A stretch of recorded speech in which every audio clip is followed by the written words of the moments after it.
Hi, Dad. I. Okay, about the book we discussed earlier, I'm going to ask you a few questions. All right. The first one being, what were your childhood dreams?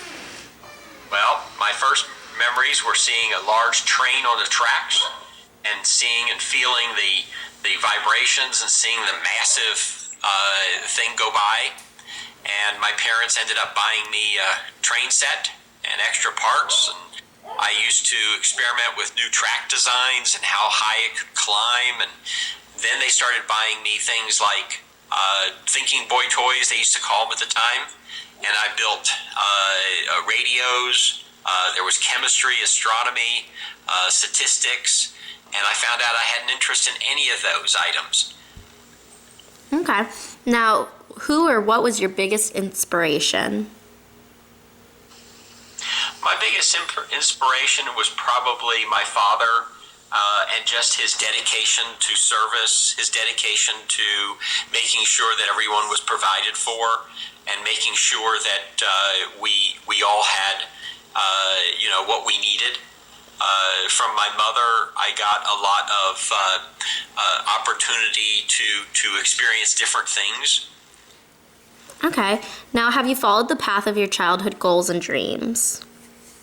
Well, yes. I have had various jobs. I can't do one thing very long. I get bored.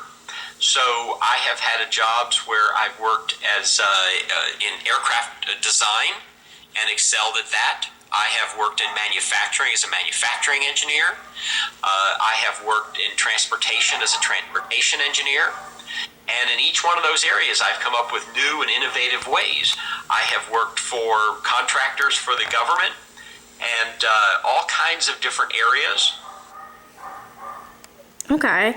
So we realize mistakes often make us who we are. What are some of your regrets, and what are the life lessons you learned from them? I don't really have any regrets. I have been pursuing my dream of doing all kinds of different things, and in each one I have excelled and made a difference, and that was very important to me. I'm very much a problem solver, and I love to take on things that no one else can do and come up with a solution or a way to get there. Okay, so in the book that we discussed earlier, Randy finds out he has 6 months to live. What is your response to his news? I think he's doing the right thing. He looks at it like he got the cards he was dealt, and in that way, he's then making the best of it. I think at the very end, where he said this was all really for his family, is the honest to God's truth, because that's who we really do everything for anyway. It's our legacy. Okay, out of all of your life's memories, which ones have led you to the greatest life lessons? When I was a small child, my father used to love to watch a show called Bishop Sheehan, and he used to have a saying that I took to heart, and that is, it's better to light one candle than to curse the darkness. I don't know if he wrote that or where, but that's where I heard it.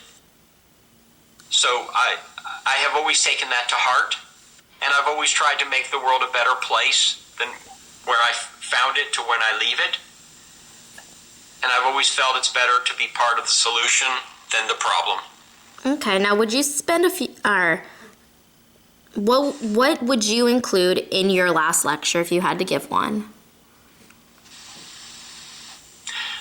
To try to be a good person and to understand people, but also to take, just like he was doing, taking care of his family. He got them a new house, one that they would be secure in. He was making sure that people had last lessons to learn from his experience. And I think that is actually a very, very, very good way to do it. Thank you. You're welcome.